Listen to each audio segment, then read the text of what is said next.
Hi, Voicewa. Hi. Is it Ellie or Eli? I'm gonna say Ellie. I hope that's correct. This is like my favorite part of doing these master classes and these webinars. Ellie, perfect. Okay. I love the beginning part before everyone comes on and before when I give people a few more minutes to come on and I start chatting with you guys. It's my absolute favorite because I'm able to connect with you guys. So, hello, I'm glad you're here. I've taken to a new way of preparing for these presentations.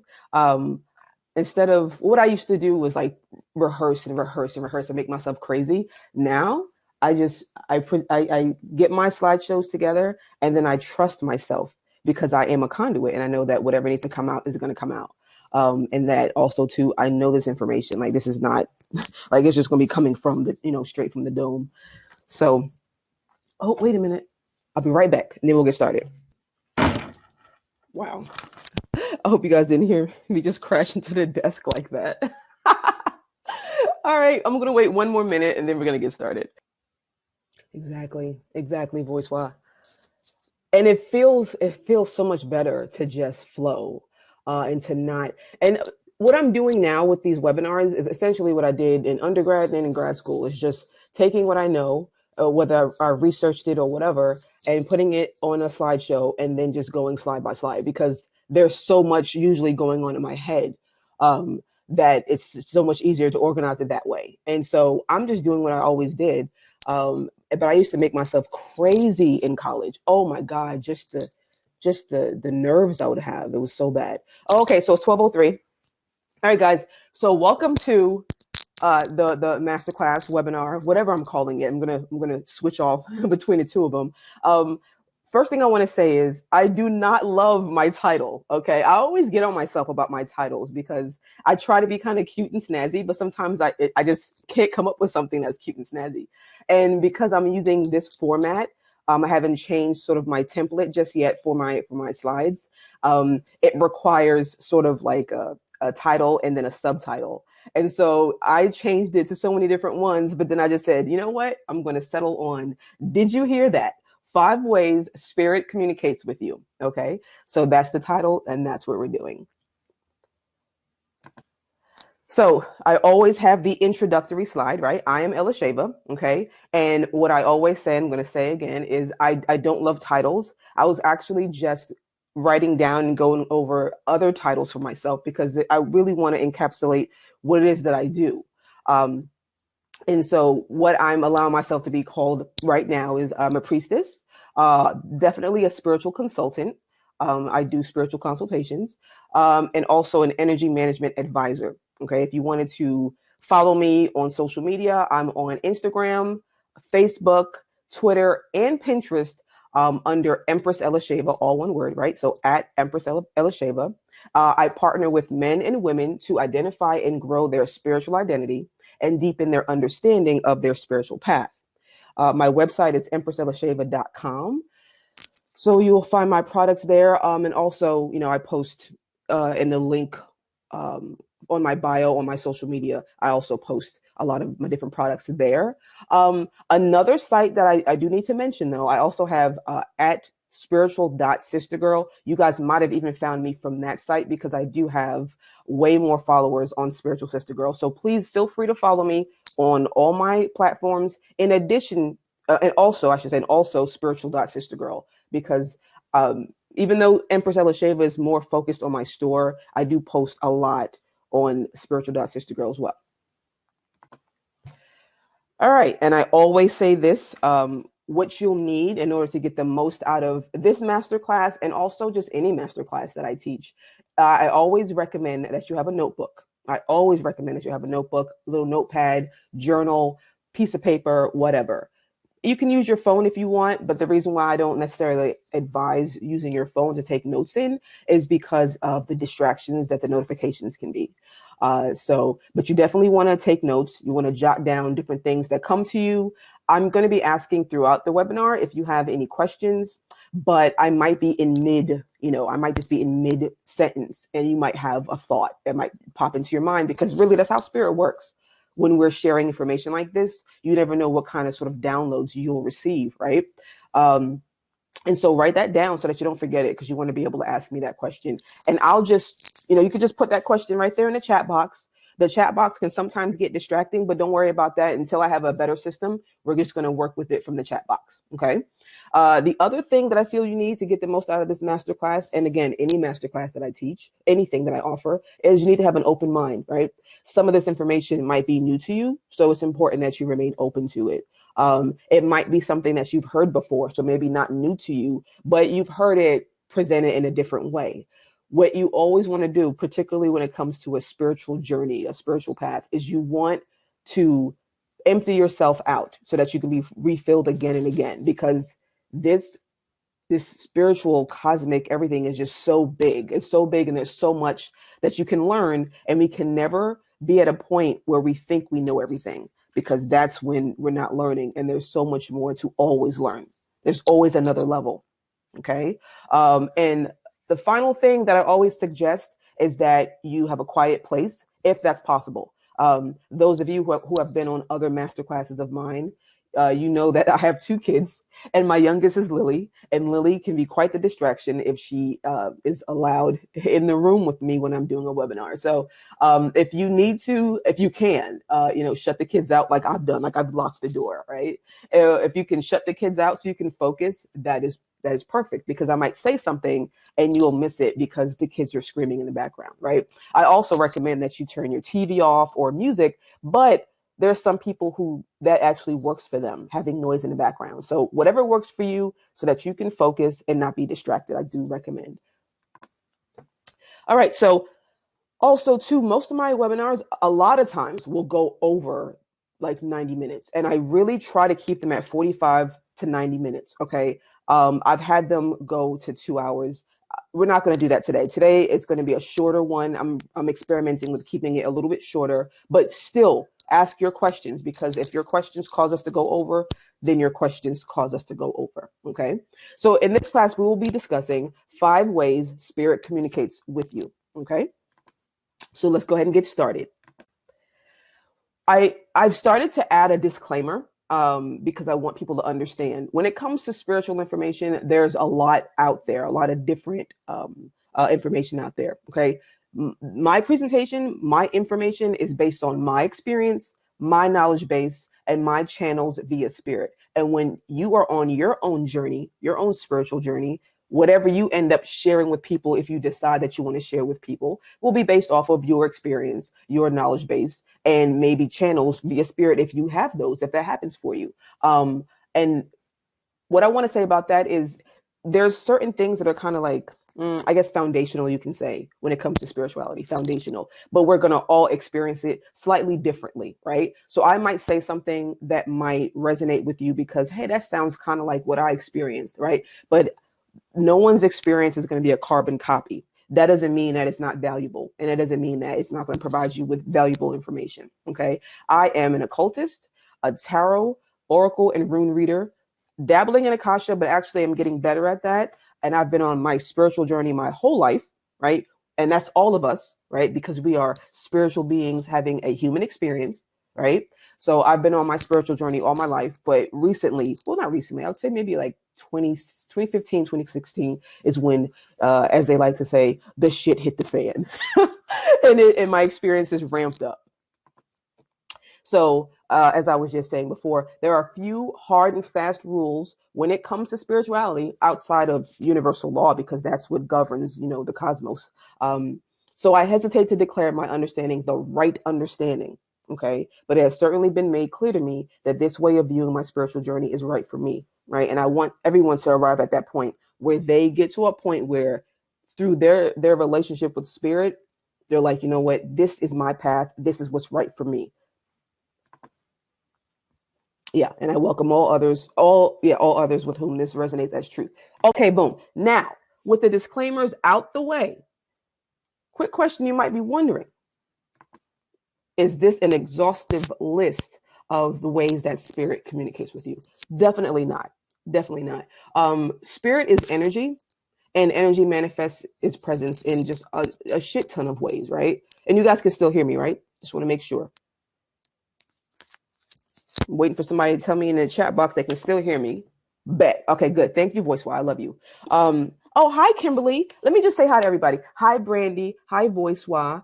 Hi, Ellie. Hello, Kimberly Romaine, who I did not know was there. Okay, so spirit is energy, and energy manifests itself or manifests its presence in a multitude of ways, right? This entire simulation that we are in currently, right now, all right, is a big field of energy. So anything can be used to convey a message as long as you know how to recognize the message when it's being communicated with you. Okay, so I just picked out 5 ways that spirit communicates. There's a shit ton. There's so many more. This could be like the longest webinar, and honestly, it can continue going. Right? It just depends on what spirit wants to communicate and what's available. And when I say what's available, the circumstances, considering your own personal circumstances, what will work best for you and for getting your attention and conveying that message.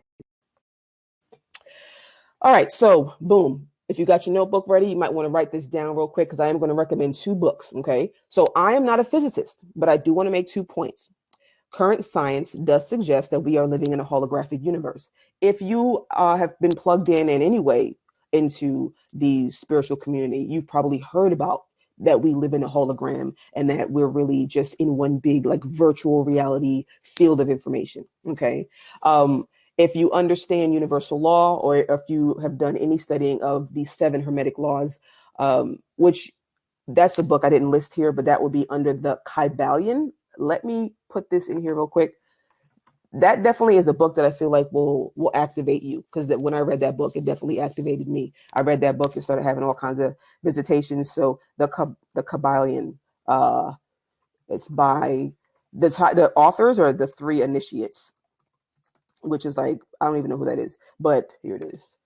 All right, the Kybalion. So you want to get that book. I forgot to mention that. But according to the principle of vibration, this principle explains that the differences between manifestations of matter, energy, mind, and spirit result from just varying rates of vibration, right? So you go from pure spirit, which is whatever you call it, source, the Godhead, the supreme being, right? So all the way from the highest top, all the way down to the grossest, the densest form of matter, which is where we are here in the 3D, all is in vibration at varying rates. Okay. And the slower the vibration, the heavier and the denser it is, the higher the vibration, the more, I guess you could say, ephemeral and ethereal it is. Okay. The higher, well, I said it right there. The higher the vibratory frequency, the higher up the planes you are.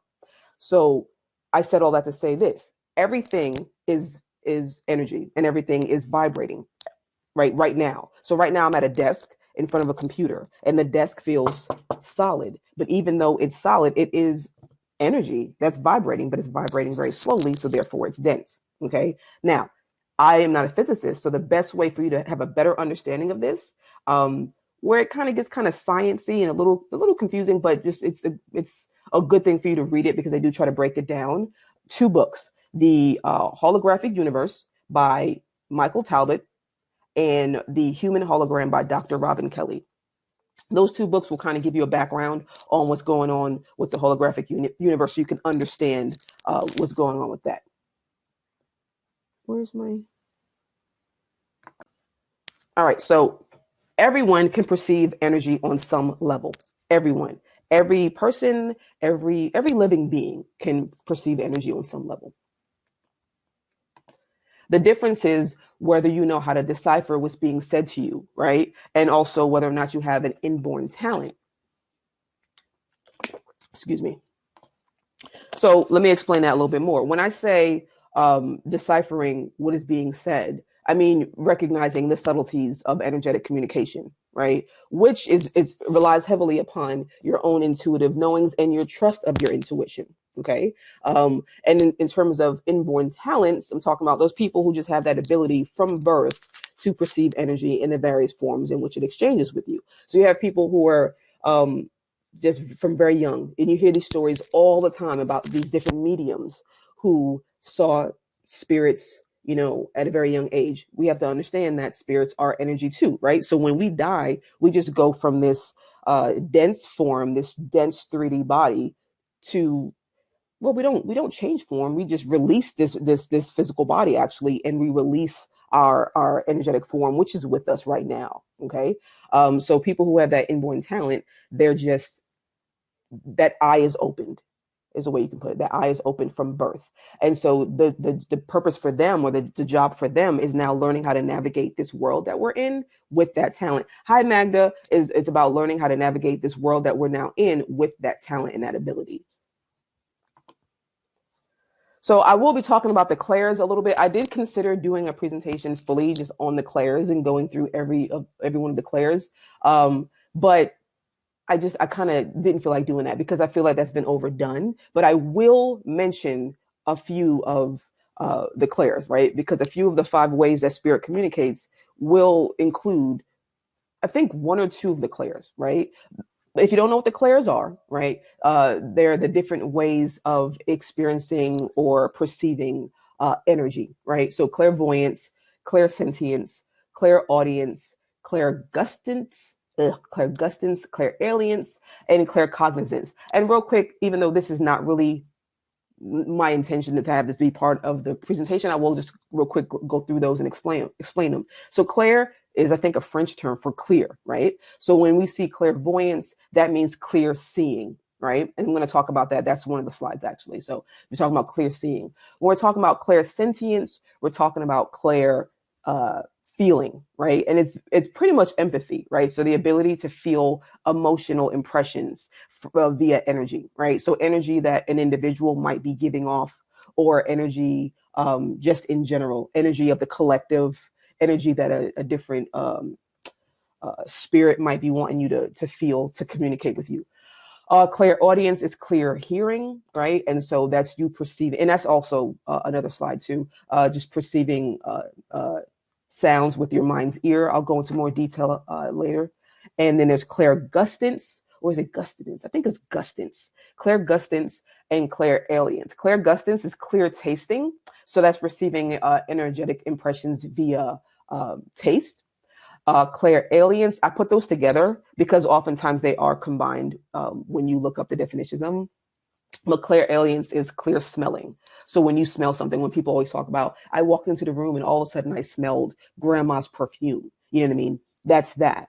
And then claircognizance, it's clear knowing, right? So it's all, everything clair means clear. And then all the different suffixes. Yeah, suffixes have their different meanings. Claircognizance is clear knowing. Basically, just knowing something and not knowing why you know that. Right? Just having information downloaded to you and you're like, I know this thing now and I don't know why. Okay. I'm not going to go over each clair, and maybe I'll do I might talk about that on a live if you guys want, now that I think about it, but I'm only going to mention 2 of them in more detail. Okay. What this class actually should be called is the 5 like non-direct ways that spirit communicates, right? Because people oftentimes, like, they expect for like this big crazy manifestation of spirit, right? Like because we watch too much TV, right? We watch Harry Potter, we watch Charmed, we watch Supernatural or whatever, and we expect these like massive, big, just dramatic manifestations of spirit, and that does happen. It's happened to me, so yes, it does happen, but in my experience, and that's in my experience, because some people are seeing full blown spirits all the time. But more often than not, in my experience, is they use more subtle ways to communicate with you, right? And it really is a question of, again, inborn talent, and then also development, and really just your path, because some people have that gift that's sort of on their path, and that's part of what you're supposed to be experiencing in your soul journey. But you have to sort of heal certain things within yourself, heal energetically to open that gift up. All right. Just to kind of give an example of to explain that, for me, that's a talent that I'm going to eventually have. I've been shown glimpses of it. And I was a little pissed that I don't have it full blown right now. So I asked, like, why the hell am I not seeing spirits all the time? I see them. I've seen them before. I see them occasionally. And even had an experience with a Titan, which was freaking crazy. But I was just like, how come this is not happening all the time for me? You know what I mean? And what I was told was I need to teach more. That as I teach what I know and share my wisdom, my gifts are going to open up more. And so when I started teaching more, that did happen. So I have to commit to this path of being this sort of person that's showing this information that I've gained over these years, and that's going to be my gift because that's what I signed on for. And I know that's what I signed on for because that's another thing. I've done inner work and I know that's what I signed on for. So that's what's going to be unveiled to me.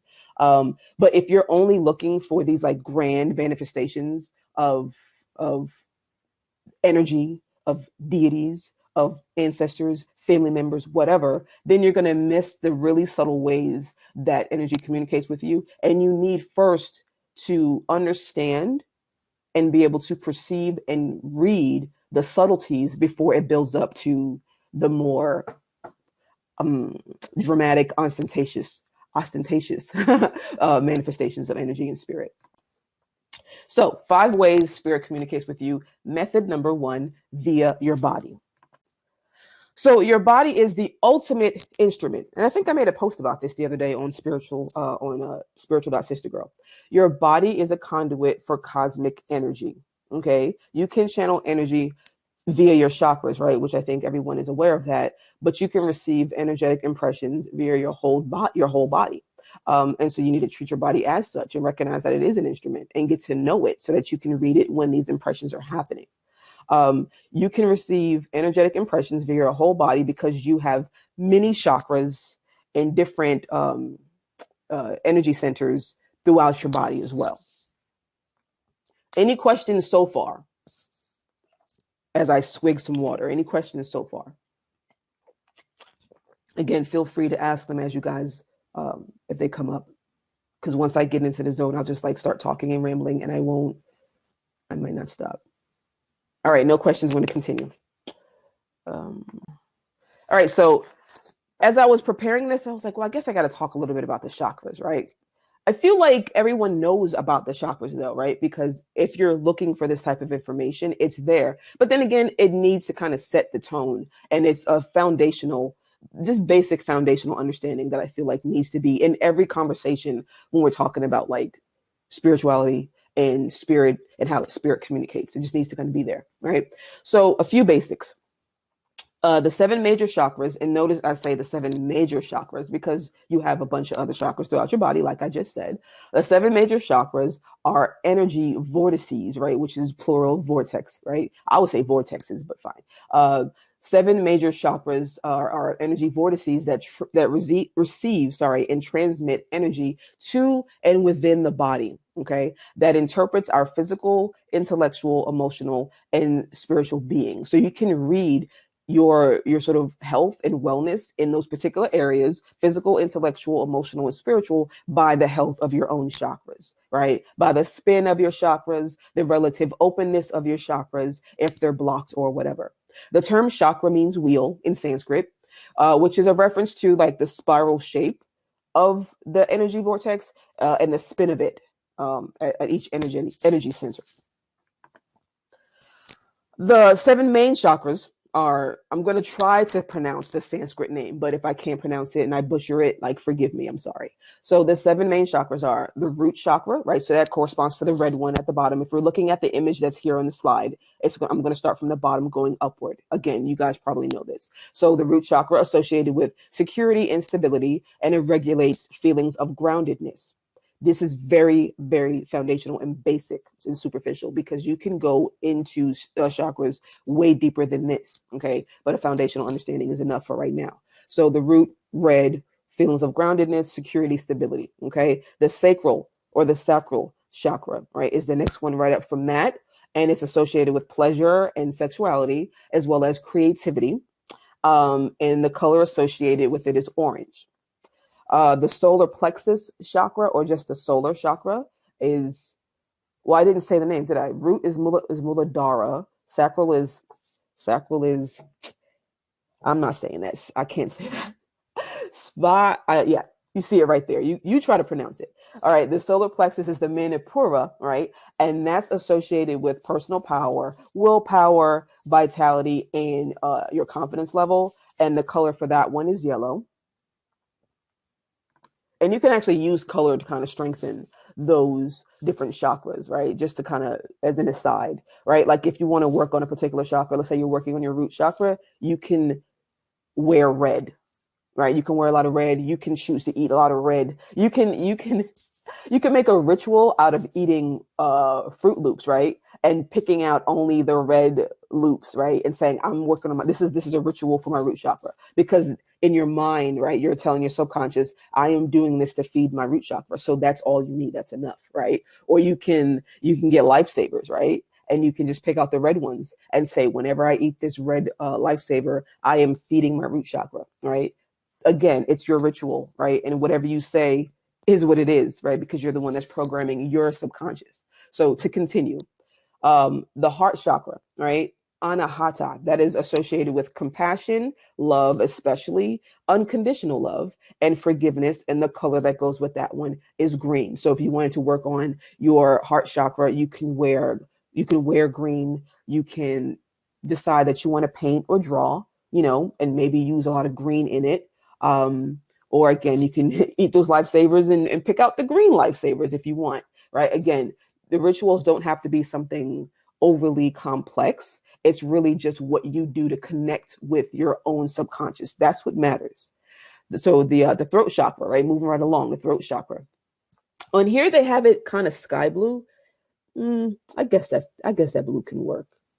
I've also seen it with a darker blue. I'm referencing the picture here. So the throat chakra is Vishuddha, and it's associated with communication and expression, right? So the sacral chakra is creativity, and then the throat chakra is the expression of that creativity, right? So if you look at where the sacral is, it's down there, right? Is right above the root chakra, and then the throat chakra is considered an upper chakra.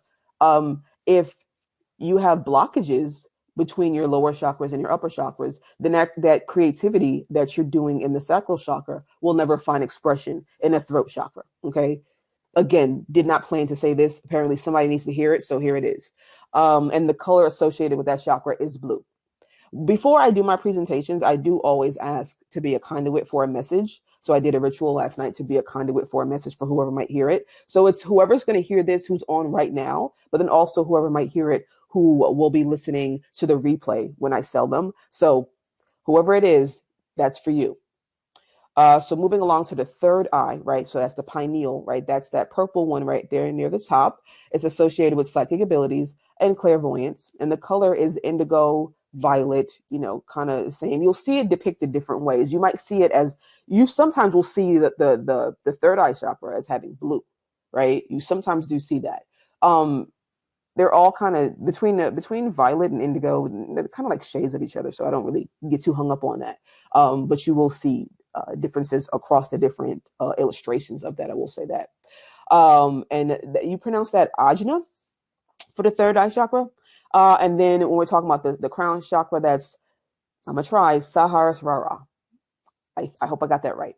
And that's associated with just a cosmic understanding and like this cosmic knowingness, right? It's the culmination of all the other chakras, right? If you have all the other chakras, if they're all healthy and spinning properly, and properly open and not overactive, not underactive, then they all shoot their energy from the root all the way up and out the crown chakra if there's no blockage there, right? And the crown chakra is just really just take the energy from all of them. And it's also associated with spiritual connection. You see there, it says color is violet. And you see in the image, the color is like a white color. When it comes to the crown chakra, I've seen it associated with pink, like a pink color. I've seen it associated with white, which makes sense because white is all the colors combined. So there you go. And violet, have I ever seen it with violet? No, I don't think I have. But in the book I was using, that's what it said. So but stick with, well, I have seen it with violet actually. No, I have. Stick with violet and white. Yeah, or pink. I'm trying not to give you guys too many options because it can be confusing when you start to look across different books and you're like, well, why is it pink on that one? Why is it white on that one? Every color actually works, to be honest with you. But we're gonna crawl before we can walk, okay? Let me take a swig of some water real quick. And I just gave a bunch of information. So is there anybody who has a question while I take a swig?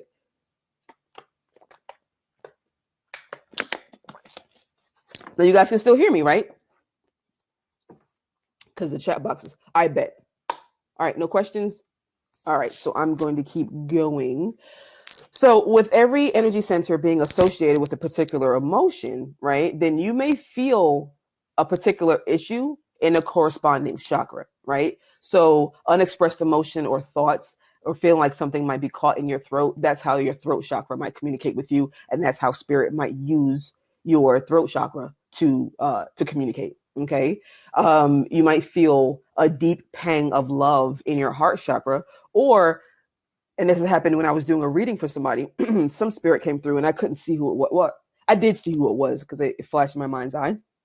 So who it was, and I was trying to describe the person to the individual who I was doing a reading for, and I just felt so much love in my freaking heart chakra. It was crazy, and I know it wasn't me. Like, I'm generally a loving person, yes, but it was just this sudden onset of like a spreading of warmth in my heart chakra, and I was like, okay, whoever this is fucking loves you. Like, they really love you, and they want you to know that. So that is another way that spirit might communicate with you, right? You'll feel feelings of deep love in your heart chakra. Also, too, feelings of desire for someone that you are strongly connected to. You'll feel that in your pleasure center, which is the sacral chakra.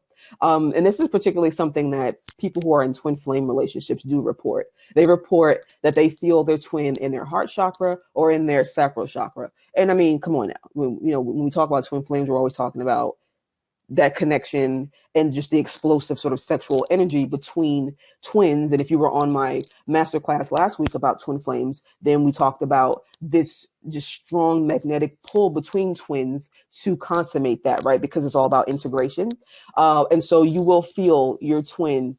Sometimes your twin might be thinking about you in that way, right? Particularly if you guys are not in union and there's this really strong yearning, you'll feel it in your sacral chakra. Okay. Or if you just love your twin so much and I just miss you right now, and you'll feel that same warm spreading in your heart chakra. Okay. So spirit will use your chakras to communicate with you. Energy in general, right? Energy in general. And you can see here, the crown chakra is depicted as pink, right? You see that? Craziness. But um,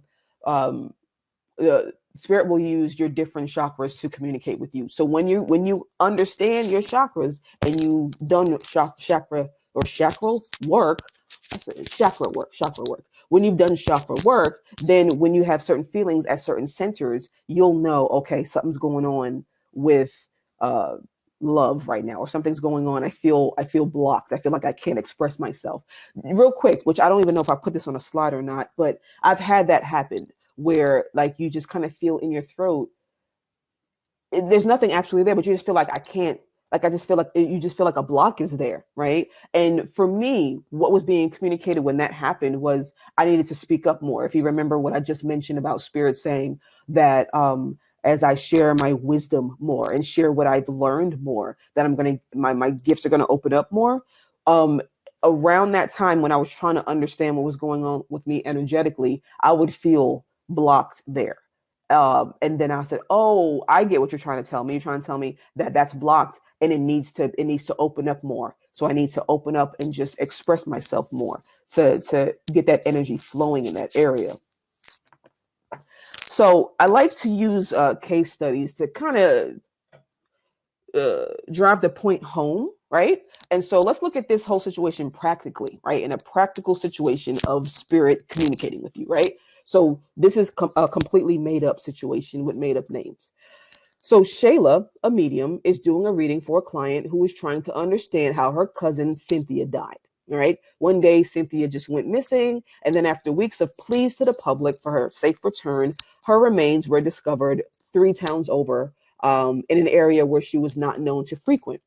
Her family was devastated, but none more than Shayla, who was extremely close to her cousin ever since childhood. Seeking closure, Shayla procures the services of a medium, and on the day of the reading, the medium states she's feeling the sensation of something in her mouth and almost like her throat is closing. This, of course, alarms Shayla because she's sitting here worried about the medium. Shit, is this bitch okay? So this, of course, alarms Shayla, but the feeling isn't long lasting, and the medium knows how her gift works. So it's like, it's okay. Don't worry about it. Shayla never revealed to the medium that Cynthia was found with ligature marks on her body, including her throat, or that she was found with a rag stuffed in her mouth. Okay, so that's how she knows this lady's the real deal. She's picking up impressions of stuff that I didn't tell her. The medium also relays feeling a strong, warming, and loving sensation emanating from her heart chakra, which can be interpreted as Cynthia's spirit's attempt at letting Shayla know she still loves and cares for her from beyond. So, what you'll have with mediums is it's very important for people who are mediums to have like proof, not necessarily proof of life, obviously, but like proof of the person, right? Because when you open yourself up spiritually like that and you're reading energy and you're in different, because once you're somebody who has that light on, spirits will come to you, right? Because spirits really don't see you unless you have light, right? And as I've said before in different situations, light is consciousness, consciousness is information. They're all the same thing and it's energy. So the more you know and the more you learn, your light comes on. So if you can imagine when you're pulling that when you have a light bulb and you pull that string for the light to come on, the more consciousness you have, the more information that you have that you've now integrated and internalized, your light comes on. So then spirits are like, well, who's this? Somebody who knows something. Hell, a really good example of it is on Ghost. When Sam went to see is it Oda Mae? I forgot her name, but when he went to go see her, like he kind of helped open her up a little bit more because she was a false medium before. But when he came through, he opened her up. And so by opening her up, then all kinds of spirits started coming to her because they see that light, right? And that's where they're attracted to that. So I went off on a tangent and to get back. So yeah, so with mediums, they always have to have proof of whoever it is that has come through, because they need to prove to you that they've really connected to that entity or to that spirit person, as people sometimes call them. So they'll need to give you information about maybe a cologne that your grandfather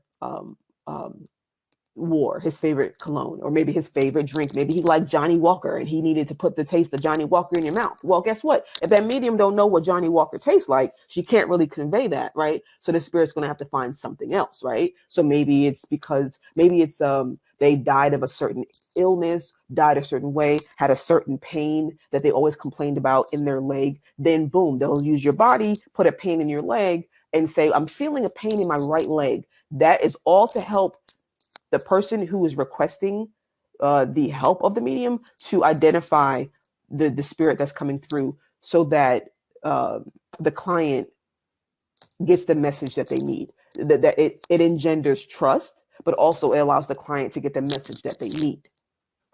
All right. Yeah. So the example I used with the dead chick, like, come on now, that was kind of disturbing.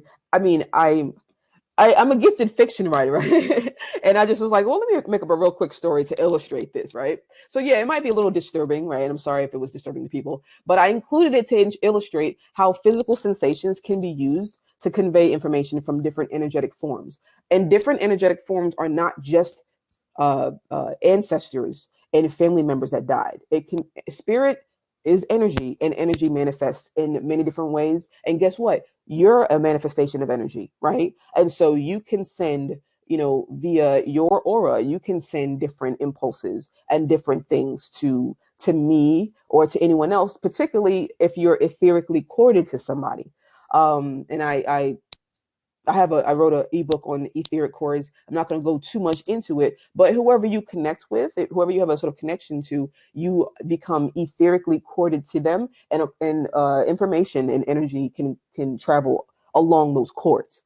Okay, and so it could be an ancestor, it can be a family member that died, it could be a pet that died. Okay, because I damn sure had a cat. This is crazy. A couple of weeks ago, I damn sure had a cat let me know that my nephew had to move. He moved to Florida. This is going to sound like the craziest story. And if you follow me on Spiritual Sister Girl, maybe you came across the meme, because I just put the crazy shit that happens to me in memes because I don't know any other way to sort of process it. But my brother had to move, not my brother, my nephew had to move to Florida, and he had a cat. The cat was given to a family member while he was gone because he couldn't bring the cat with him. Tell me why this cat decided, because I guess out of my whole family, I'm the one that's more connected. Tell me why this cat gonna come to me, and I saw it as a flash in my mind's eye, and she just kind of showed me that she was happy where she was, right? And so I went to ask my sister because I never saw the cat, and I described it to her, and I said, I forgot that cat's name. I think they named her Luna. I said, does Luna look like such and such, such and such? And she said, yeah. I said, well, she's happy where she is. She's good, right? So the cat was like, I'm fine. Don't worry about me. Because we were worried. I mean, it was a family member. It's our other sister, and she had another cat in that home. And it was really just a question of how is she adjusting? She adjusted just fine. Okay. So different fairies, demons, angels, all of these are manifestation of energy, and they communicate to you, with you, in the different ways that I'm describing here. In a less jarring example, you might feel the taste of a particular food or drink in your mouth, right? I was just talking about that. And this can be a way that spirit tries to identify itself, right? So like I said here, it might be a family member that who loved cheeseburgers. You might, since you've eaten cheeseburgers, right? Everyone on this call, right? And everyone who's probably going to be listening to this replay, I'm pretty sure you've eaten a cheeseburger or a burger of some sort, right? So you might feel just the feeling of having food in your mouth, right? A cheeseburger in your mouth. And that is somebody trying to communicate with you. Okay. It could be a spirit that's just hoping that you'll realize, hey, I'm here. I like cheeseburgers. They're just trying in some kind of way to communicate, right? Because I've had that just randomly out of nowhere. I got a cheeseburger flavor in my mouth, or a cheeseburger like feeling in my mouth. Who the hell around me that likes cheeseburgers? If somebody tell me they want one, hell, it could be my child, thinking, I really wish mommy would go to Five Guys and get a cheeseburger, but I'm not picking up on it. Okay. Not yet anyway. So it could be that. So in the sort of medium client relationship, it could be somebody who's trying to communicate, okay, this is how my daughter knows me. She knows that I love cheeseburgers. So let me give you that feeling in your mouth, that taste in your mouth, that impression in your mouth, so that you can relay that. Or something else can happen. You can maybe sense the impression of like fried chicken, or like banana pudding, just whatever, a salad, whatever kind of food. And it really could be a deity that's requesting a particular offering from you. That has happened. That does happen as well. Okay. This, like I was mentioning before, this is actually one of the clairs known as clairgustance. Okay. Anybody in the chat ever experience different tastes of foods or feelings in their mouth? Anybody in there think that they have clairgustance? Let me know. While I take a swig of water, you like how I did that, right? Anybody got clairgustance as a clair? Voice why I'm so mad. Wait, I want to say yes, but I'm just craving. When you say craving, so you're like, I'm just hungry. You know what? That could also, well, I guess I can see that too, right? You bring up a good point. If you're hungry at the moment, then you might immediately be like, well, let me dismiss that because I feel like I just want to eat something. I think you'll know. You'll know if it's hunger or if it's something else, because I do need to mention this. I'm glad you said that. When you receive information via the clairs, it oftentimes isn't isolated. It oftentimes isn't just one clair. So you might receive an impression where you feel the feeling of having something in your mouth, like a cheeseburger, but then you also receive sort of claircognizantly an understanding that that's from someone else. That does happen, right? And you might feel the feeling of having a cheeseburger in your mouth or whatever. I keep saying cheeseburger, but whatever. It could be a cheeseburger, it could be anything else. And then you might receive an image clairvoyantly. Okay. So you will receive other impressions to kind of help you decipher, right? And I'll mention this later, but a big part of it is really trusting your intuition, and also just slowing down and quieting down enough to be able to read these different impressions. And it's something that comes to you over time. It's fine. Like if you don't know it right now, it's something that does come to you over time. So continuing to the next section. Method 2, right, of the 5 ways that spirit communicates with you, clairvoyance. So this is where I'm going to go into a little bit more detail, okay, guys? So you guys know, like this is like the most well-known psychic sense. Everybody talks about clairvoyance. And it means clear seeing, right, or soul seeing. And it is the ability to receive visual impulses such as pictures, symbols, images, whatever, that are sent by spirit communicators, which again is energy. excuse me, this can happen to you during meditation, right? If you go into meditation, then you can receive and download images and see things, right? Or even if you're just going about your business in the mundane. And when I say in the mundane, I mean in the mundane physical world. So you could be like at the supermarket, just going about your business, shopping, and you can just receive a flash, right? Um, it could be that you're receiving a flash of information because, again, when we're out in the world, we're out in the energy field. Like I'm in the field of energy right now. So if I were to receive a flash of an image, then when I start doing the work of decoding it or deciphering it, I might start with who's in a house with me, right? Because that's who's in my vicinity. Um, and if you're in a supermarket, then that's your vicinity. So it's entirely possible that you're about around a bunch of strangers, and you get a flash of whatever. And it could be, see, there's a lot of deciphering that has to happen because it could be a flash of what you want. You could be like, damn, I need something. Or what was it that my daughter wanted me to get? And then you get a flash of remembrance. Or you could just get a random flash. You weren't thinking anything. You just trying to get whatever you're trying to get from the top shelf, and you get a random flash of something that's totally unrelated to that. And that could be a spirit trying to communicate with you. That could be that you've tapped into somebody else's energy field and you're receiving that. You never know. Okay, so an example that I want to give, let's see here. Sorry, guys, my screen was messing up a little bit. All right, so you can receive visual images or of symbols that you know and are familiar with, or images that you have no conscious memory of. And what I want to mention about that is, so again, the whole goal really is to become a clear conduit for energetic information, that so you can channel cosmic information, right? Energetic and cosmic information, and information on Earth is also considered, in my opinion, cosmic information because the planet is in the cosmos. So therefore it's cosmic information as well. And you can receive images of symbols that you know, right? And that's one of the best ways and the easiest ways, right? Spirit's like, okay, we're just going to use sort of the reservoir of information that she already has. And we're going to use that to communicate with her. And that makes it easier. Yeah. But then you can also receive images that you have no conscious memory of. And when I say conscious memory, in this lifetime, it could be images that you know from a previous life, images that you have seen in a previous life, or it can be something that's from the collective unconscious that we are all connected to, right? Or something that's from the Akashic records. You can be shown a random image of a landscape and then see that landscape later that day or that week, right? For whatever reason that happened to me. It's basically seeing, but you're seeing it with your mind's eye. Okay. So again, spirit's trying to communicate with you. Energy's trying to communicate with you.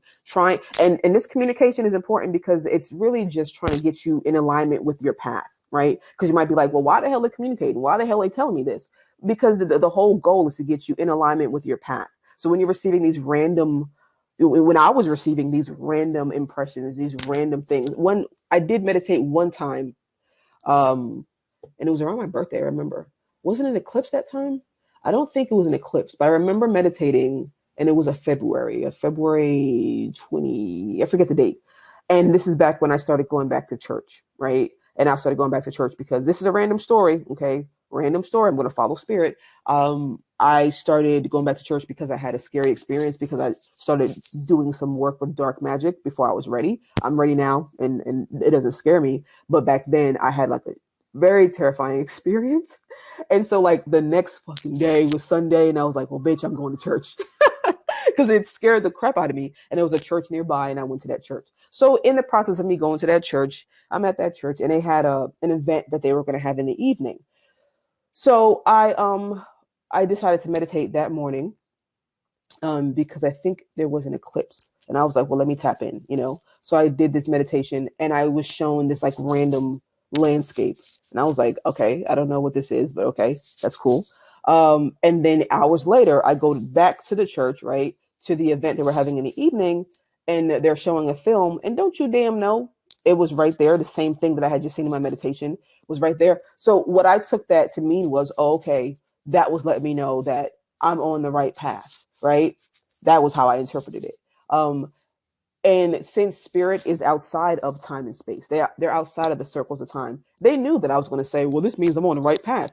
And so they said, well, let's go ahead and give her a damn image real quick so that she know that she is connected, so that it validates her experience, so that she'll continue. You see? And as you trust your path and you trust your transmissions and you trust the information that you receive, then you trust yourself, right? And then you get into greater alignment with your spiritual path. And that's really all spirit wants for you, right?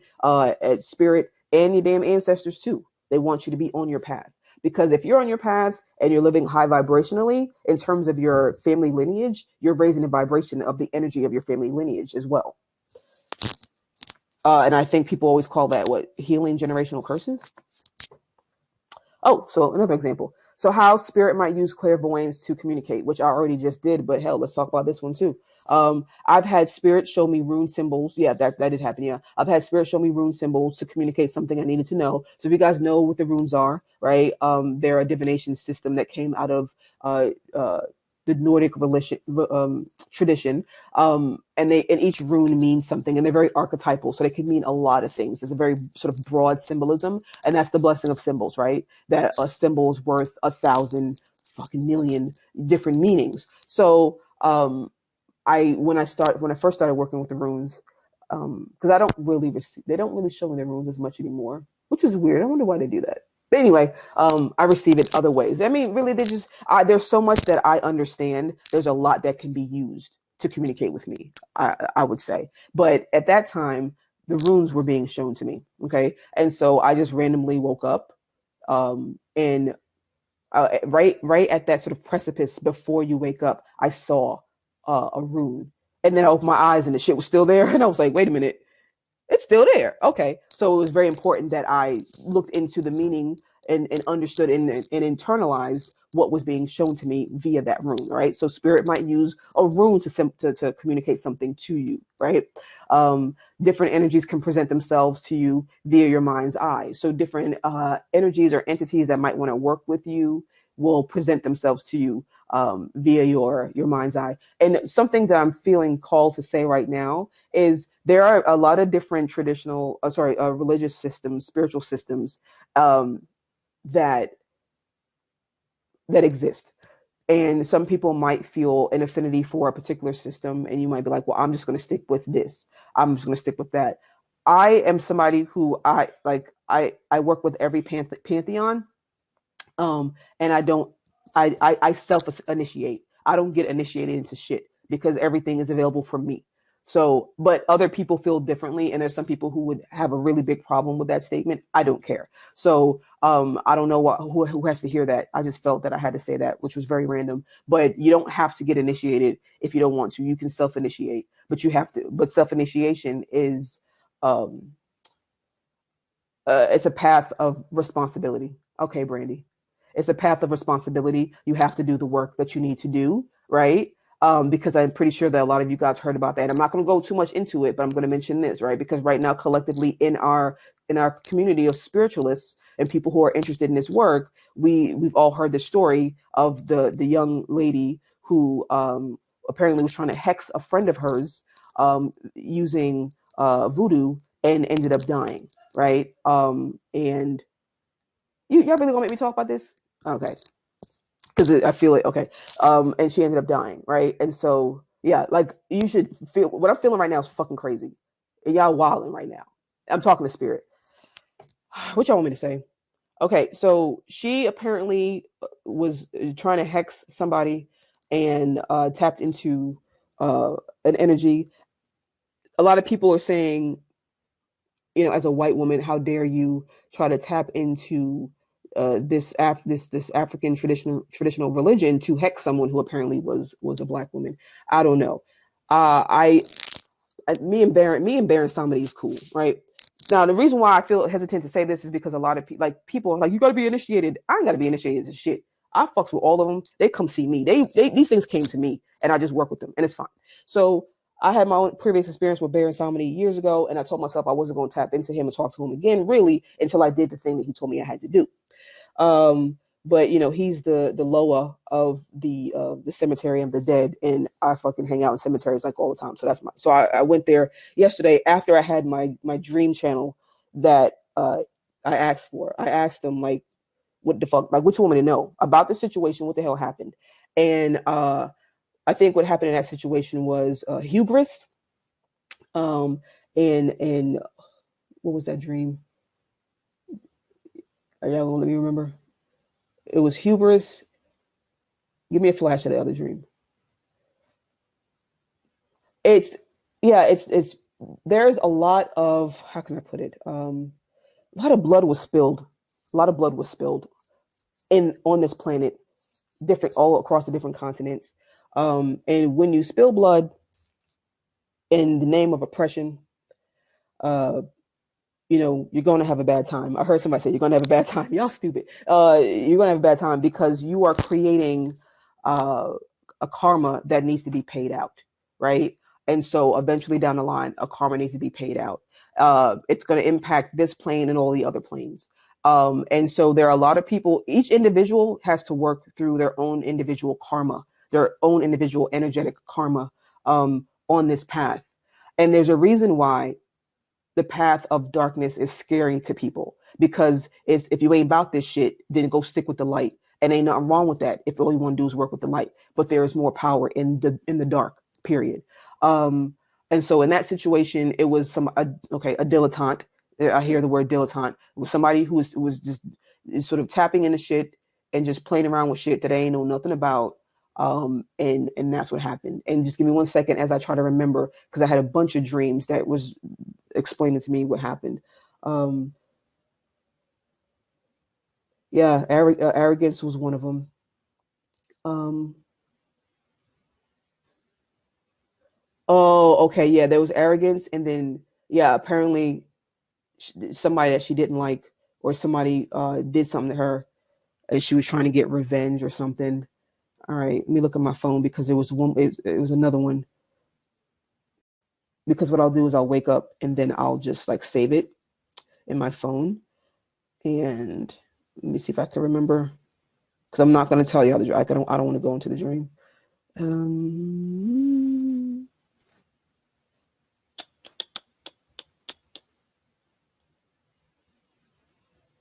oh yeah, okay, yeah.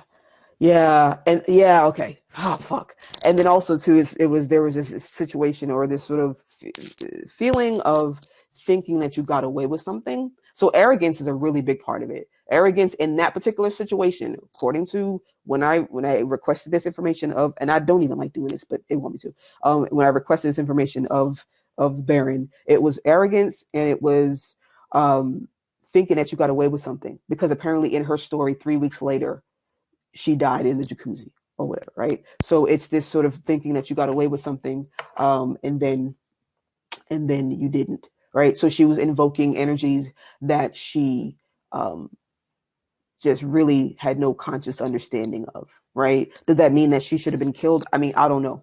I don't know. I just know that she was tapping into something she shouldn't have been tapping into, and there was arrogance there, and just me understanding that there's a lot of karma that needs to be balanced on this planet. Each individual person has to do it, right? So it's karma across racial lines, across gender lines. There's a lot, right? And it's actually a blessing. It's not anything to be afraid of. Truly, in my opinion, being on this planet and being in this matrix is actually a blessing, because you're given the opportunity to transcend your karma and ascend. So I'm like, I'm with it. Let's do it. You know what I mean? I don't get afraid. But that whole fear aspect, fear is a very, very, very low vibrational energy, first of all. So you need to ask yourself what you're afraid of. I often tell the story of when I started to work with dark energy, another situation. So I had the one situation that happened that made me go back to church. And then you had the other situation where I started to tap into some really, really, really, really dark shit. And pictures flew off the wall. And I was like, what the fuck? So I immediately was like, okay, I'm done. Right. But then months later, I understood what that was an initiation for me. Right. And so then it was two individual pictures. One fell, and I was kind of pissed because I was like, my kids are down there, and the picture's falling off the wall, and it could fall on my fucking kid. What the fuck are y'all doing? But then um, about 3 months later, it happened again, right? I was like, fuck it, I'm gonna do it. I ain't scared. And the other picture fell. And I just laughed because I was like, y'all motherfuckers lame. Y'all really, you're gonna do the same thing. So the other picture fell. And when you look at the pictures, it was so crazy because I was like, yo, that shit was up for like the whole time. And all of a sudden now it falls. So how did it fall? And if you look at the back of the picture frame, sometimes you have like those little metal, I'm gonna call it a doohickey. You got a little metal doohickey on the back that you affix to the nail, and you hang it that way. It was taped to like paper, right? Because it was a lightweight picture. You could see where weight all of a sudden was applied to the picture. So something made it very heavy all of a sudden, and it just fell off the wall and it ripped. You could see where it ripped, and I was like, y'all so corny. So I'm gonna move on because I swear this was not my plan. Like y'all don't stop. All right. So different energies can present themselves to you via your mind's eye.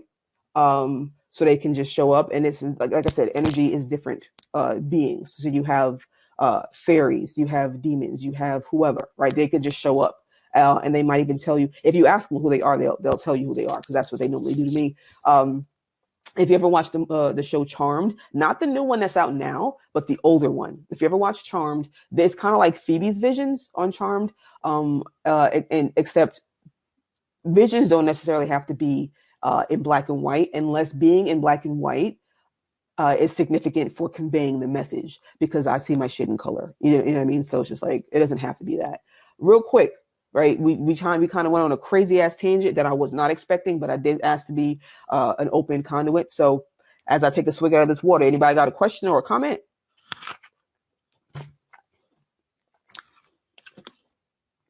Oh, you saw a white fairy. I hope she comes back. You saw her with your mind's eye or with your physical eyes, Kimberly? I love fairies. I love them so much. Oh, that's awesome. Yeah, when my daughter was younger, she saw she was like, "Mommy, I see fairies," and I was like, I had her describe them to me, and I was like, "All right, we'll keep talking to them." Fairy dust and all. Shut up! How cute is that? I hope she comes back. What you can do for fairies is you can put a fairy house up. Your daughter saw it also. Aw. So, well, if you want her to come back, ask her to come back. And you can, but she probably showed herself to you because she wants to work with you. You might have a connection. Your daughter sees them more than you. Okay, so what's happening with you, Kimberly? Sounds like fairies are trying to let you know that they want to work with you. So your best bet is to put up a fairy house. You could probably put one outside, if you're able to, because some people live in apartments and they can't do that. But if you're able to put a fairy house outside for them, like just go online maybe and buy one, or you can make a fairy home for them. There's a video. I think it's called Gateway to Fairy. Okay, Gateway to Fairy. You can look that up on, I believe, Amazon Video, or they have it on YouTube. You can look Gateway to Fairy, then it can kind of just talk to you about how you can work with fairies. But you can put a fairy house up for them. They like milk, right? According to mythology, they do like milk, so you can make milk offerings to them and let them know that you're making it to them to invite them to come back. And they work with you in terms of, because they're earth energies. So in terms of like your root chakra, right, and your stability and your abundance, fairies are the way to go. Okay, so continuing on, it's kind of like, oh no, I already said that about Phoebe. So yeah, it doesn't have to be in black and white. Okay, so sorry, I'm eating an apple. Let me finish chewing that. So one thing you need to understand about clairvoyance is that it can be extremely subtle most times, right? And that's why I say it's important to really slow down, right? So Kimberly mentioned where a white fairy showed itself to her. You're not going to always have that. You might have it, right? But it doesn't always happen. So when it does happen, you want to pay attention, because they're really saying, hey, I'm here. I want to work with you. But usually it's very subtle, and it happens via your mind's eye. Okay. And it wasn't until I started paying attention and slowing down that I really started to notice the random flashes of images that I always freaking get. Okay. And the more the more understanding you have of symbolism, particularly your own personal symbolism, the quicker you'll be able to pick up on what's being communicated with you. So I think we're going to the next one. I see, look, we're on slide 30 of 53. We're at over an hour. I said I was going to keep it shorter. You guys. All right. So 5 ways spirit communicates. Method number 3, during altered states of consciousness. All right, so let's define real quick what an altered state of consciousness is, right? It's any state of consciousness that deviates from normal waking consciousness, right? in terms of marked differences in our level of awareness, perceptions, memories, thinking, emotions, behaviors, and sense of time, place, and self-control. Okay, I got another definition that's maybe makes it a little bit easier to understand that I got from Psychology Today. So another definition of an altered state of consciousness, sometimes called a non-ordinary state. It includes various mental states in which the mind can be aware, but is not in its usual wakeful condition, right? So hypnosis, okay, which you can do in yourself. There is such thing as self-hypnosis. That's essentially going into a trance. Meditation, hallucination, trance, and the dream stage. Okay. And so spirit likes to use those different states of consciousness to communicate with you, right? Because when we're conscious and we're in the conscious world, the physical world, um, there's just way too much going on around us for us to really be able to pay attention, and you'll miss a lot of stuff.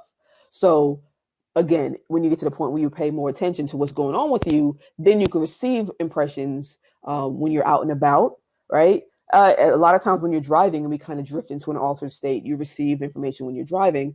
But sometimes you just kind of need to purposely put yourself in an altered state, right? So right here, boom, you can see that there is actually a benefit to intentionally inducing an altered state if you are attempting to commune with energy to get answers for your life or for like your own transformation, right? You want to be intentional about going into an altered state. I mean, sometimes, hell, the answer is just, let me take my ass to sleep. I've done that plenty of times. Like, and I was doing that before I even understood who and what I was and what spiritually was happening to me.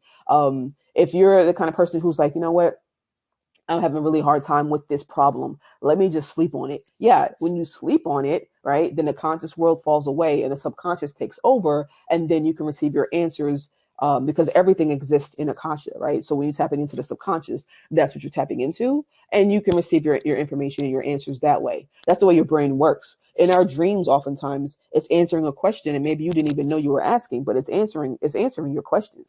So an example of this would be an example of purposely going into an altered state would be purposely going into meditation to retrieve some info from a particular ancestor or deity, or from whoever shows up to assist. And Black Panther, when they showed the afterlife, and when he went to see the previous Black Panthers, that was a really good example of him taking whatever that concoction was, going into that altered state, and he was there. His physical body was in a 3D, but he went to a higher dimension.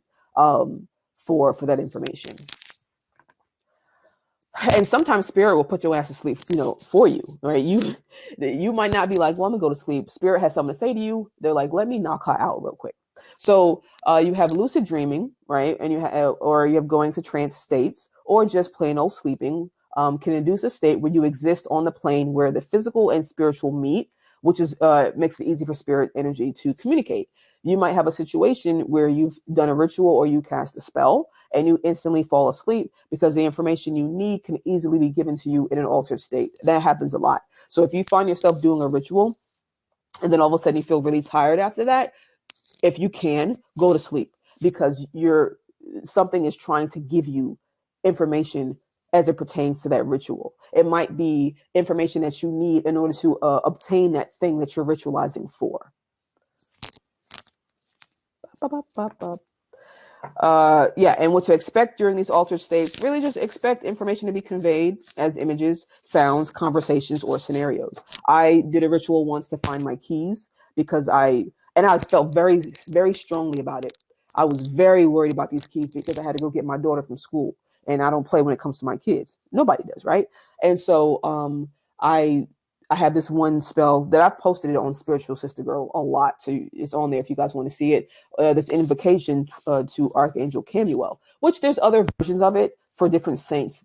People have since let me know. But I did an invocation to Archangel Camuel to help me find something, which I'm going to tell you right now, that shit is like at 100%. Every time I ask this motherfucker for something, I'm sorry I'm cursing, but I curse. So, every time I ask him, I get it every single time. Every time I ask for it and I can't find it within like a minute or less, sometimes a little bit longer, but usually within a minute or less, I find it, whatever it is.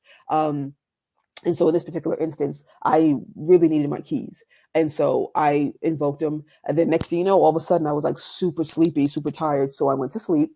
And in my little dream, like it was like as soon as I fell asleep, they just jumped in there, and it clairvoyantly I saw where the keys were, but I was looking at I was seeing things through the perspective of the keys. So if I were the keys, I saw myself. I was looking upward, and immediately I was like, oh, okay, the keys are in the couch, in the like down in the cushions, because I could see the cushions, but I could see from the perspective of being inside the cushions. So that was an experience I had where I did a ritual and it put me to sleep. All right, so method 4. All right, yeah, we're chugging along. Good. So 5 ways spirit communicates with you. Method number 4, clairaudience. So this is just, another clair. Another Claire has entered the chat, right? Clairaudience means clear hearing, right, or soul hearing, and is the ability to hear the voices, sounds, and messages from the spirit world or energy, right, with the inner ear, the inner spiritual ear, which I actually call the mind's ear, right? Clairaudient people, right, and this is very true, tend to have extra sensitive hearing in the physical realm, as well as a tendency to have a hard time putting up with noise, and that is me to a T. I have very good hearing. I can hear pretty well with my physical ears, and I do not like noise. Yeah, oftentimes people who are sensitive to energy are HSPs, highly sensitive people. So they have a hard time sometimes coping with the 3D, because the 3D can just be overwhelming. And so it's important for people like that to have their different methods for dealing with the overwhelm. And I've had to learn how to manage that chaos, because I'm currently around people who are just not like me in that way. And it's part of my path. It's part of me learning how to navigate the 3D, being a like really high vibrational being, because I'm going to need that understanding going forward for my path. So again, just like with clairvoyance, this can also happen during meditation, or even if you are going about your mundane, your business in the mundane. Again, using the supermarket example, you could be in the supermarket and all of a sudden just hear something, right? And again, it could be you're picking up on the energy field of someone around you, or spirit just decided in that moment, let me go ahead and tell her this thing, right? Because who knows, you might have skated into a more relaxed place. And when you're relaxed, that's when this stuff really, really streams through. So you might have sort of just drifted into a more relaxed mind state, and spirit notices. They don't care if you're at the ShopRite. They don't care if you're at the Kroger, right? You're in that relaxed state. She's in a place where she can be receptive to this information. Let me slide it through. So some examples, you can receive audio information in the form of songs, all right, which you may notice keeps playing on a loop on a particular part of a song. Oh my God, that happens to me so much. I think that happens to a lot of people. You just keep hearing a particular song. So of course, what you're supposed to do in that moment is you're supposed to go look up the lyrics of the song, or go listen to the song and just kind of tune yourself inward so that you can receive what's being said to you. Okay. And in that moment, you might receive images, right? They might say, okay, she acknowledged my message. Let me continue, right? You can hear ringing in your ears, which to me, and I might be alone in this, but I consider that to be a precursor to fully hearing spirit, right? But it is also just another way to let you know that you're downloading information and that you're tapping into particular frequencies. But I will also say, just for anybody who's on a call, if you find that your ears are ringing, and oftentimes with ears ringing, especially if it's coupled with like a change in pressure around your head, right, that definitely is a frequency change. That's a higher dimensional information coming through. It might be beneficial for you to just pull out some cards and say, what are y'all trying to communicate with me? The ringing is getting more frequent, you say, voice wise. Yeah, that's going to happen as we ascend more, because the planet is currently ascending, right? That's why we're going through all this shit right now with the pandemic and stuff. So the planet's ascending, but then also we're all on our own individual journeys. And so a lot of people are going to be experiencing different frequencies and different information in transmissions coming from higher dimensions. So in those cases, it's good for you. That's why I normally will carry either a notebook with me to write a question down, or I will bring my runes or my cards with me just to be a mediator.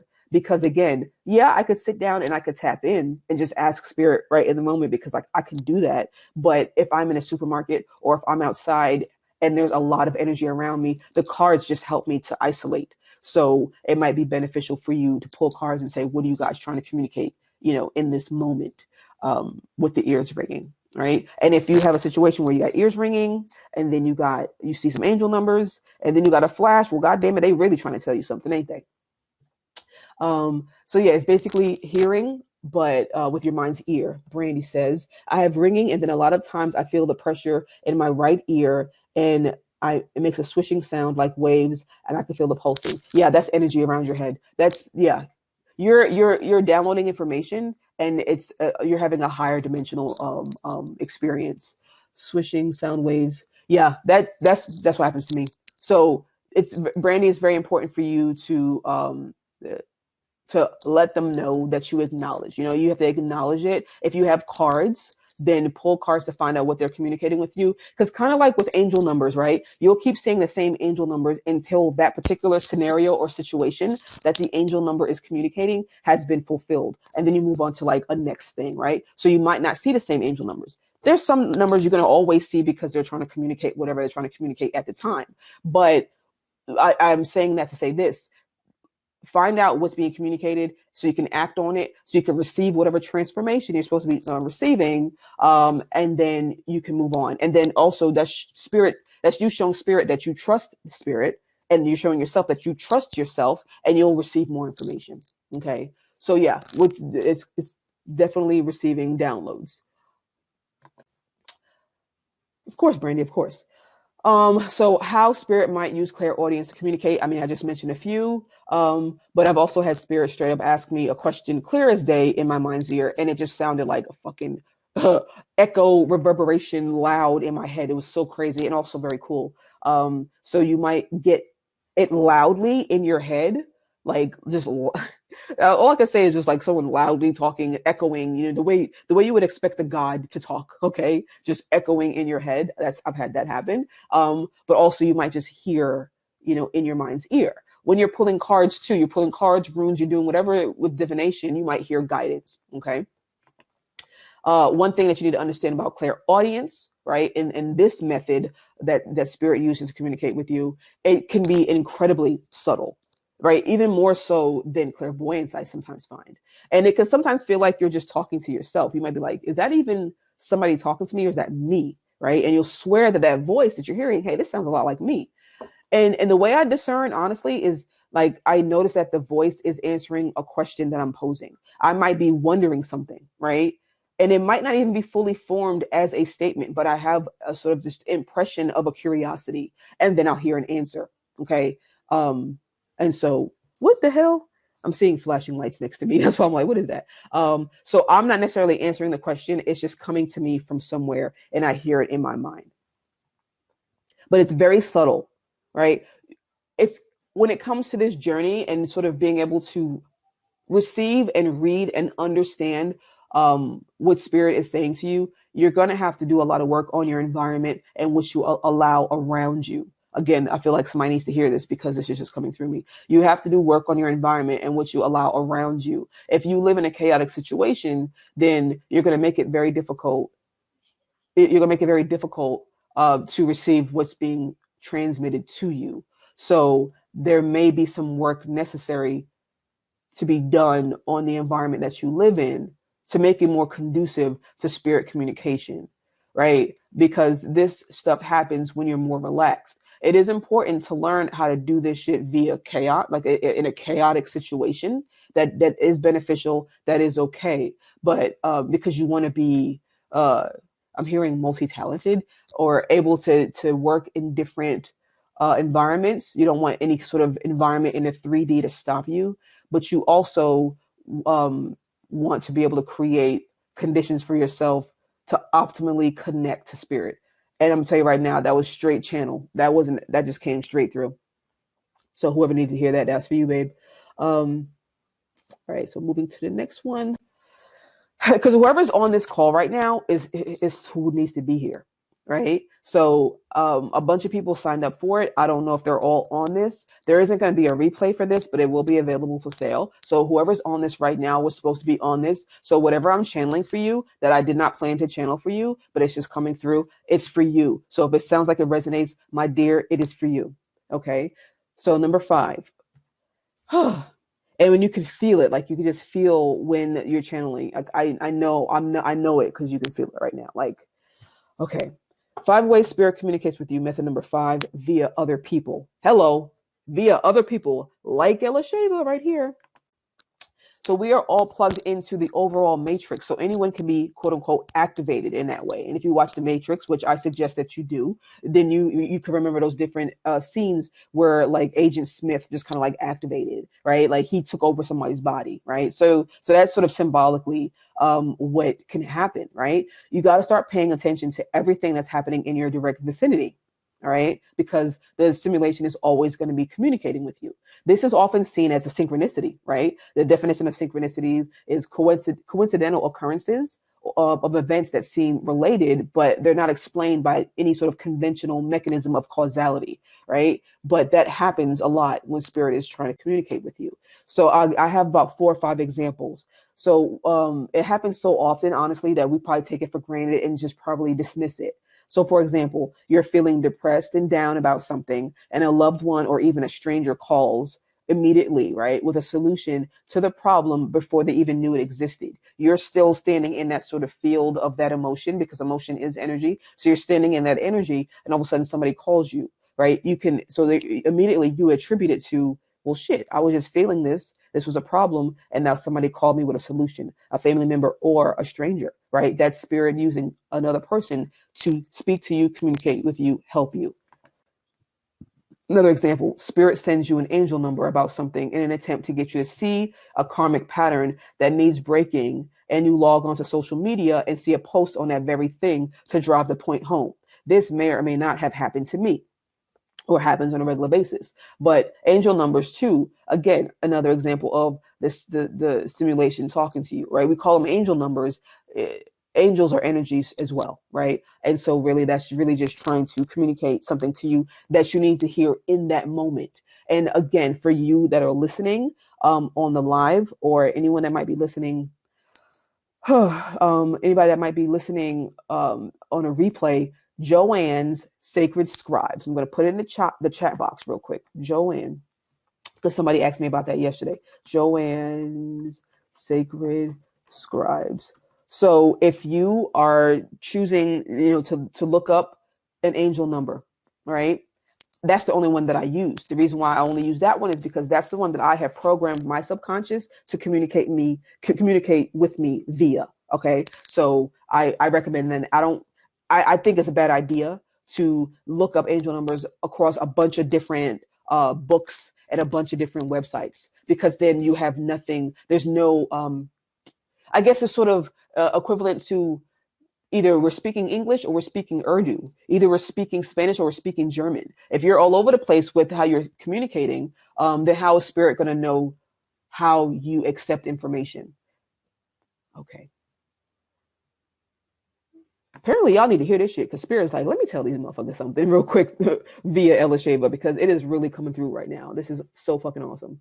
And I curse a lot I curse a lot when I start channeling, like, I just start cussing. It just happens. So that apparently is the real me, I guess, right? Another example, you're in a crowd of people having a conversation with spirit in your mind's ear, all right? Or just kind of in your mind, you're just, sort of praying maybe, right? And then a person who's either on the phone or talking to a companion just happens to walk by you, right? And just happens to be saying something that answers what you were just inquiring about, right? That can happen too. And these are all just kind of made up scenarios. Well, some of them are made up, some of them happen to me, but these are just examples so that you can conceptualize how it can happen, how spirit can communicate with you via another person. All right, and we're coming up towards the end, guys. So another example, you're struggling you're struggling with believing something that you are currently experiencing an intuitive hit about. And immediately in the moment of doubt, your sleeping child, this happened to me, your sleeping child said yes in her sleep. She's dead out sleeping, and I don't know where she just says yes. Okay. And you know for a fact that she was answering your damn question because it was way too precise. That is another way, right? These are all things that seem so unbelievable, but you have to, when they happen in the moment, you're just like, there's no other explanation of causality, right? So it has to be that, right? You have to be willing to say, you know what, maybe that shit isn't just coincidence. So like I was saying, you have to trust yourself, right? As is the case with each of these potential ways that spirit can communicate with you, you have to trust yourself. You have to suppress that voice that says, nah, that was nothing. That was just a coincidence, right? If it seems like it's answering your question, it is. Right. And so hear me out. The reason why I say that if something seems like it's answering your question, it is because this is a simulation, right? Just like in the Matrix. It's a field of information that we both are, like we are the simulation, and we're also interacting with it. Okay. And so we have our particular goals for incarnating, and spirit seeks to help us achieve those goals, whatever they are. So the information that you receive will propel well, actually, let me go back to the first part right here where I say is a simulation and a field of information that we both are and are interacting with. The simulation is always talking to you. It is always talking to you. All right, with the end goal of aligning you with your path, whatever it is that has to happen in your own individual existence to align you with your path. Well, when it comes to movies, back when I thought that I wanted to be a filmmaker, right? Everything that I've ever done along my path has been preparation for what I'm doing right now, because I happen to know I know a bunch of shit about a lot of shit, and I can use them symbolically and metaphorically to teach information. So back when I wanted to be a filmmaker, there's a book called Screenplay by Sid Field, which is like the holy grail. Like you have to read that book if you want to be a filmmaker. So of course I got that book. I read it. And in the beginning, they talk about how when people are making movies, there is nothing included in a movie that does not propel the story forward, right? This whole thing, this simulation, is a fucking movie. It's a movie, basically, right? And so there's nothing that's included on your path that's not meant to propel your incarnation story forward, right? We each have our particular goals for incarnating, and spirit seeks to help us achieve that. So the information you receive propels your own personal incarnation story forward. Nothing is coincidence or a wasted experience. Everything is hurting you toward the culmination and fulfillment of your soul contract. Because if you're fulfilling your soul contract, quote unquote, because I don't like that. I don't like the word contract. It's something that you chose to do, right? If you're fulfilling your purpose, if you're fulfilling your soul contract, then you are living high vibrationally. And the more people that live high vibrationally impacts the planet, right? And helps the planet ascend, because the more high vibrational energy that we cultivate within ourselves, we then add to the planet. And like I said earlier in the webinar, this planet is of the cosmos, right? And the whole goal is for Earth to, reclaim her place in ascension as being connected to this cosmic grid that we're all a part of, right? In a higher dimension, a higher dimensional reality. So when people talk about Earth ascending and Earth becoming something brand new, the brand new is the planet will still be here. When they talk about the apocalypse and the end of the world, they're talking about the end of the world as we know it, and the beginning of a new world at a higher vibrational frequency and existing at a higher dimension. And everyone is going to play their part. Everyone on the planet is here to play their part in the ascension of the planet.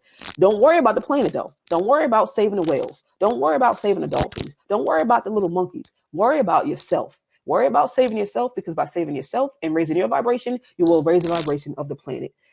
And God damn it, somebody else had to hear that, I guess, or somebody going to have to hear it on the replay later. So spirit is energy, and energy is always communicating and interacting with you. You don't have to be some overly mysterious witch who dresses a certain way, who speaks a certain way, and who burns sage and looks really cool on Instagram. It ain't even about that, right? If you want to do that, that's fine. But if you fake in a funk just because it looks cool, like, come on now, do this for you, okay? You just have to pay attention and know how to decode what's being said to you so that you can align with your own path. Oh, and I'm wrapping up. By the way, I did want to make sure I mentioned this. It's real easy to beat yourself up about messages that you feel like you missed out on, right? Because you're like, damn, all those years ago, this thing happened to me. Spirit was trying to say X, Y, Z, right? Don't beat yourself up, because I did that. I was like, damn, man, I missed it, right? Don't beat yourself up about the message that you feel like you missed out on due to your ignorance. That's okay. Don't do that. Let go of the messages that you missed out on and focus on how you can listen better going forward. And also, too, if you figured out what that previous message means, then it still has bearing on right now, because energy is outside of time. So if you had a message that it came through 5 years ago, but you only now are making sense of it, it's relevant. It's relevant for you right now. All right. Any questions? Because nobody really asked any questions and I was just rambling. So 5 ways that spirit communicates. We've reached the end of the slides. And I really thought it was going to be 45 minutes, but we're at an hour and 35.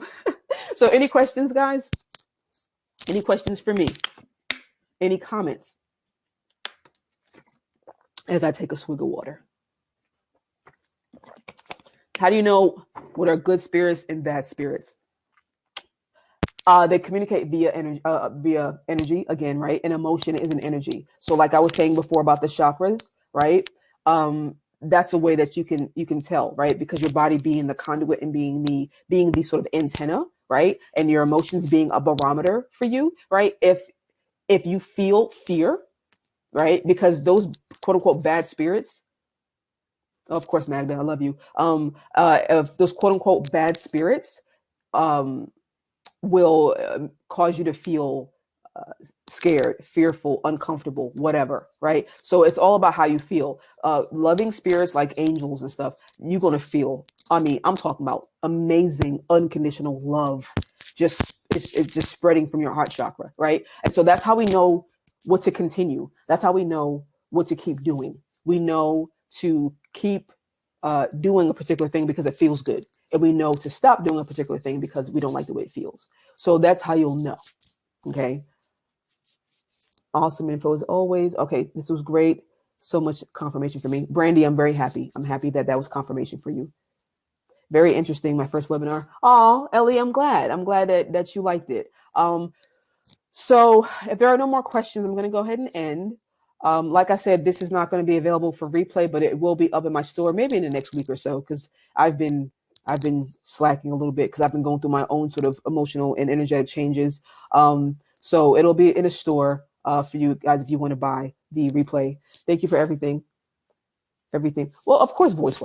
I love everybody. Thank you so much for coming, guys. You guys are all awesome. All right. And I'll talk to you soon. All right. Bye.